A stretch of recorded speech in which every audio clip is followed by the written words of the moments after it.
नमस्कार आपका, मैं मीनाक्षी शुक्ला और मेरे चैनल सप्तवेणी में आपका बहुत-बहुत स्वागत है। तो आजकल हम एक कहानी सुन रहे हैं, देख रहे हैं, वह रिक्शा वाला जिसे लिखा है श्वेता संजीव गुप्ता जी ने।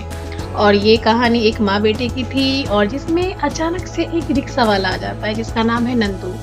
और कहानी के दूसरे भाग में हमने देखा कि नंदू बिहार का रहने वाला है और उसे शिक्षा-दीक्षा उसके बारे में तमाम जानकारियाँ मुझे मिल गई, यानी हम सबको मिल गई।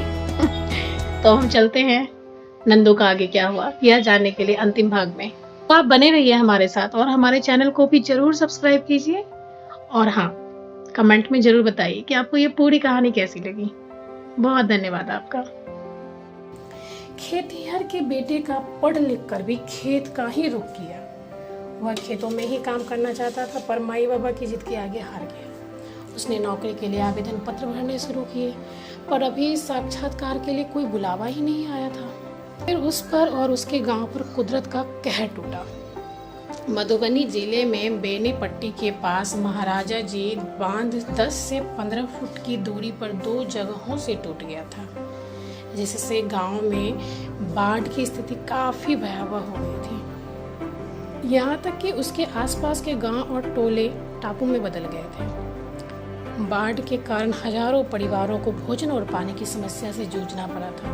बाढ़ से घिरे लोग त्राहिमाम कर रहे थे। बाढ़ के कारण कई परिवार बेघर हो चुके थे। इस बाढ़ में लगभग 65 लोगों की मृत्यु हुई। मरने वालों में नंदू के बाबा भी थे। बाढ़ के कहर से जब बांध ढह गया तो घर की क्या बिसात, वह भी नहीं रहा।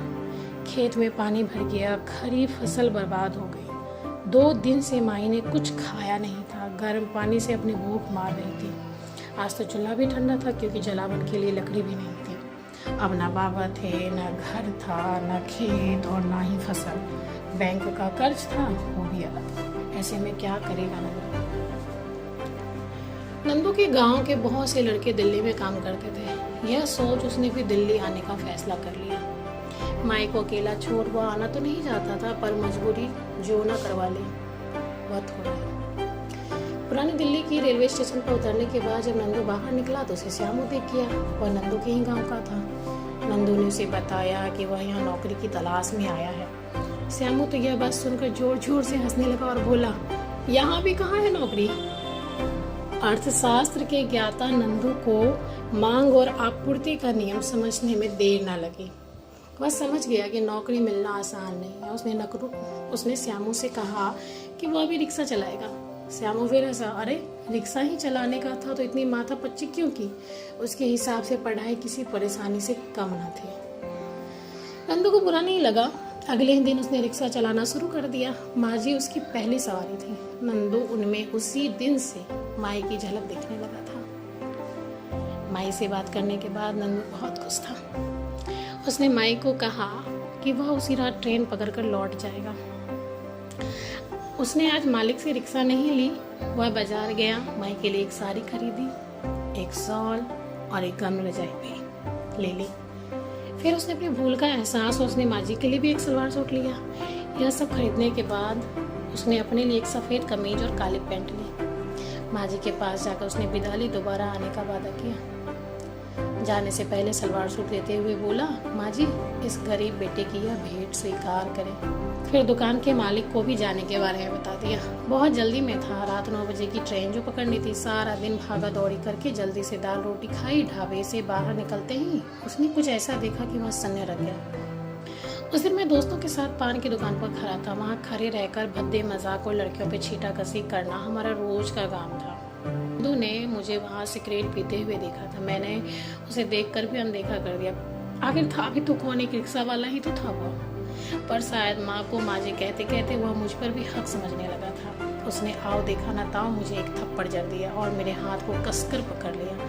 इससे पहले कि मेरा कोई दोस्त उसे रोक पाता, वह मुझे खींच कर घर तक ले गया। समय बर्बाद मत करो बाबूजी, अब नौकरी ढूंढ लो, वह बोला। मैं बहुत गुस्से में था। उसको उसकी औकात बताकर मैं घर के अंदर चला गया। मन में डर था, अगर नंदू ने माँ को बता दिया तो?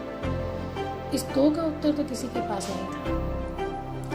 बहुत दिनों से नंदू दिखाई नहीं दिया तो मैंने माँ से उसके बारे में पूछा। माँ ने बताया कि वो अपने गांव वापस चला गया है। मैंने माँ से कहा, जरूर कहीं तगड़ा हाथ मारा होगा तभी तो चला गया। तुझसे तो कुछ नहीं ले गया ना? तू बहुत भूली है माँ, जल्दी ही किसी की बातों में आ जाती है। धीरे धीरे नंदू और उसकी बातें पुरानी हो गई। 1 साल बहुत लंबा समय था उसे भुलाने के लिए। मुझ में और मेरे व्यवहार में कोई परिवर्तन नहीं हुआ। एक दिन शाम को जब मैं घर लौटा तो घर के बाहर से एक सरकारी गाड़ी को जाते देखा। मन में लड्डू फूटने लगे, शायद माँ का जो बकाया था वह मिल गया। अब तो मौज ही मौज थी। यह सोच सीटी बजाता हुआ घर के अंदर चला।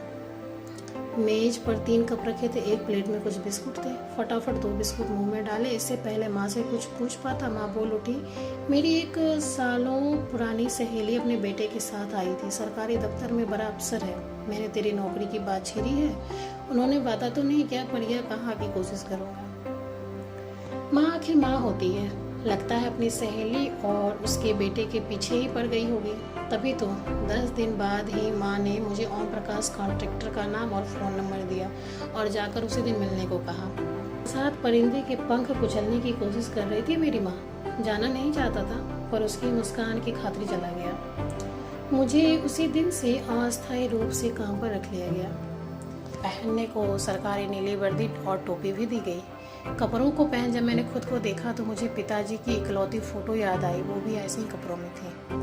अरे अब सस्ता ही रहेगा या कुछ काम भी करेगा? कॉन्ट्रैक्टर ने गुस्से में आवाज़ दी। जा पहले जाकर बड़े साहब को पानी देकर आ, फिर आगे का काम बताता हूँ।